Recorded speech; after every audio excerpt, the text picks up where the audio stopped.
In 2022, the baseball world held its breath as its most prized gem entered free agency.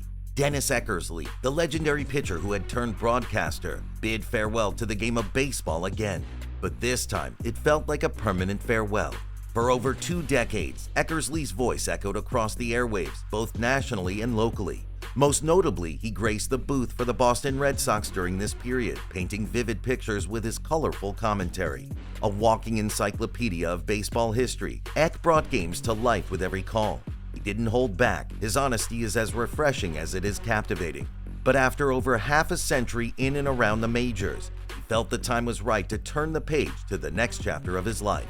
But hey, there's no doubt about it, Eckersley's journey can only best be described as the stuff of legends, filled with twists, turns, and triumphs. From his early days as a baseball player to his later years as a broadcaster, this guy's career was a roller coaster of highs and lows.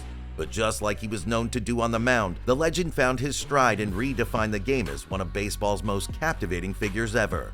Eckersley was born on October 3, 1954 in Fremont, California, where he grew up and was a diehard fan of both the San Francisco Giants and the Oakland Athletics. As a young boy, he idolized Giants legends like Willie Mays and Juan Marichal, and he even went on as far as adopting Marichal's iconic high leg kick pitching style. At Washington High School, Eckersley was a force to be reckoned with. He showcased his talents on the football field as a quarterback until his senior year, when he made the tough decision to hang up his cleats in a bid to protect his prized throwing arm. It was on the baseball diamond that he truly shone. With a blazing fastball that was clocking in at 90 miles per hour and a wicked screwball in his arsenal, he dominated the competition, racking up an impressive 29 wins as a pitcher for Washington High. In 1972, the Cleveland Indians snagged Dennis Eckersley in the 3rd round of the MLB draft. He made his big league debut on April 12, 1975, becoming the American League Rookie Pitcher of the Year that same season. Sporting his iconic long hair and a wicked fastball, he became an instant fan favorite. His highlight reel continued with a no-hitter against the California Angels on May 30, 1977. By 1978, he was playing for the Boston Red Sox, racking up an impressive 20-win season.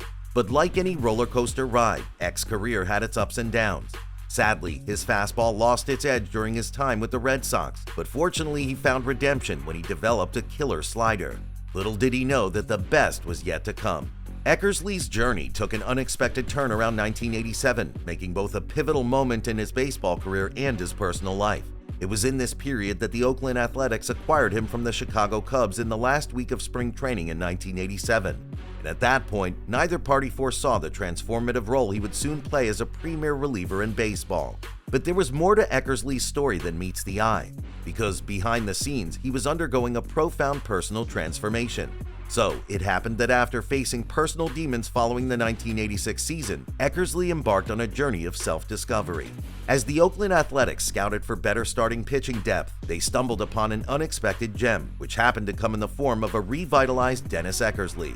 Initially, neither Eckersley nor manager Tony La Russa foresaw his transformation into a dominant closer.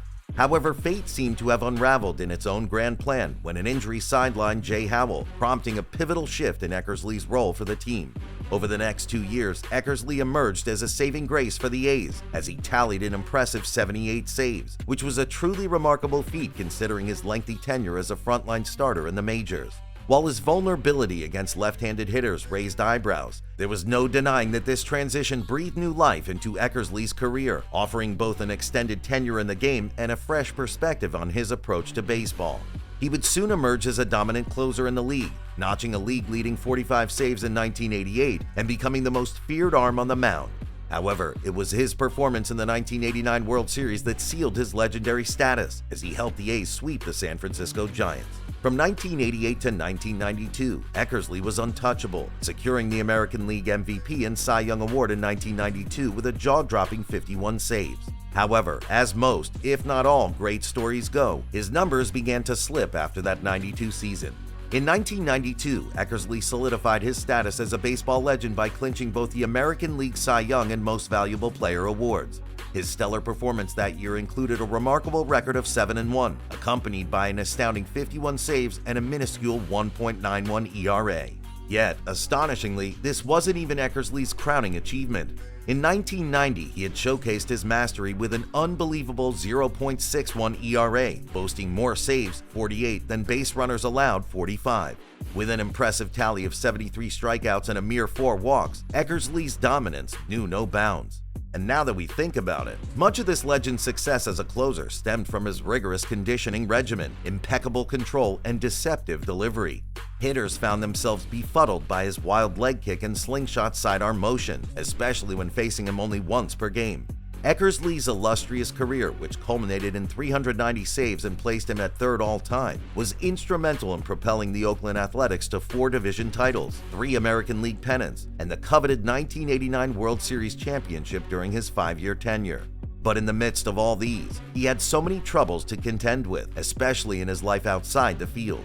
At just 18, Eckersley had tied the knot with Dennis Jacinto, who was the scorekeeper for his high school team. But in 1978, he was blindsided by a trade from the Indians to the Red Sox. And as if that weren't enough, the blows kept coming.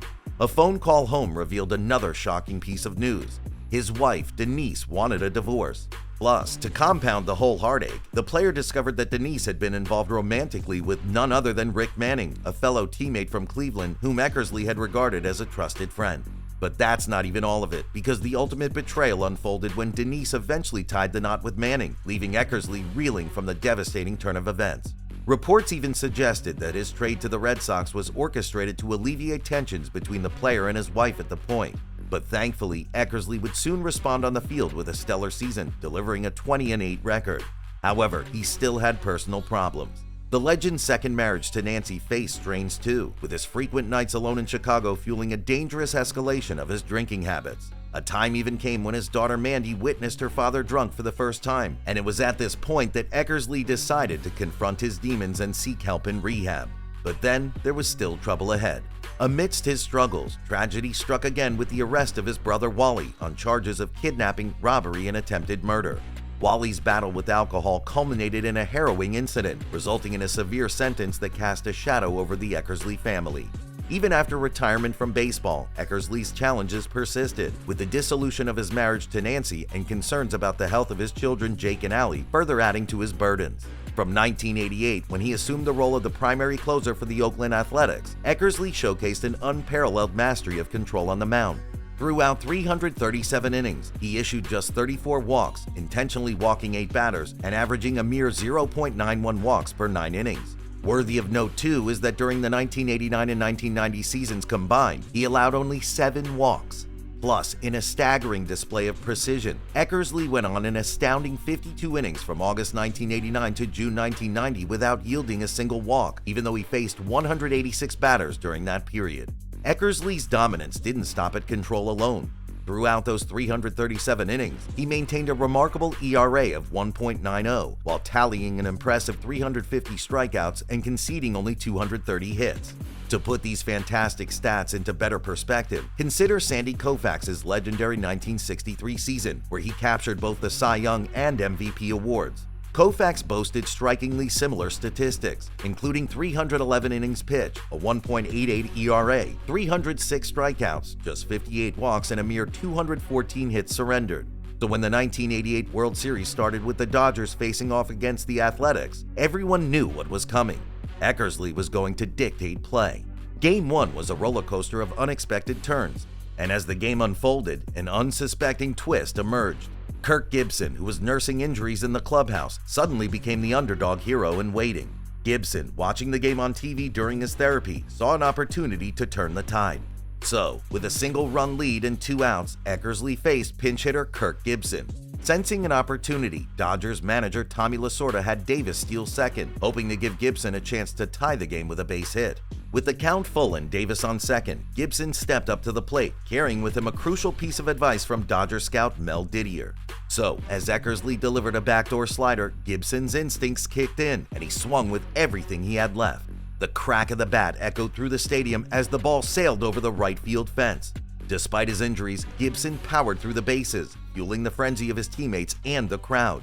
The improbable home run secured a 5-4 victory for the Dodgers, setting the stage for a memorable World Series showdown, one like never before. Gibson's heroics didn't stop there, because although he didn't see another plate appearance in the series, the Dodgers rallied behind his spirit, ultimately claiming victory over the Athletics in a thrilling 4-1 series triumph. The legendary Dennis Eckersley spent his final seasons with the St. Louis Cardinals and a brief return to the Boston Red Sox before hanging up his cleats for good in 1998.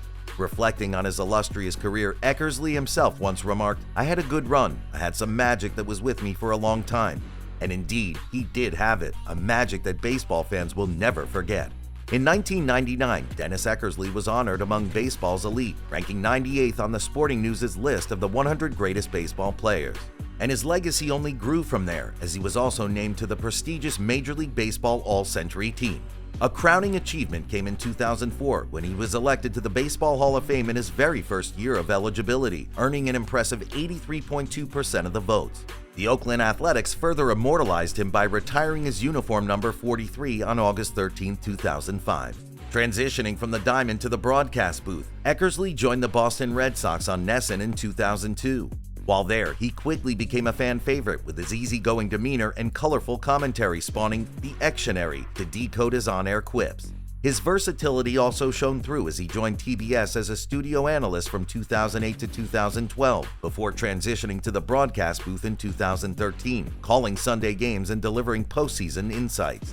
In 2017, Eckersley returned to the Athletics, and this time it was as a special assistant to the team's president, Dave Kaval, further solidifying his connection to the organization that played a significant role in his illustrious career, and also continually contributing to the team's success in his own way. However, all good things must come to an end, as they say.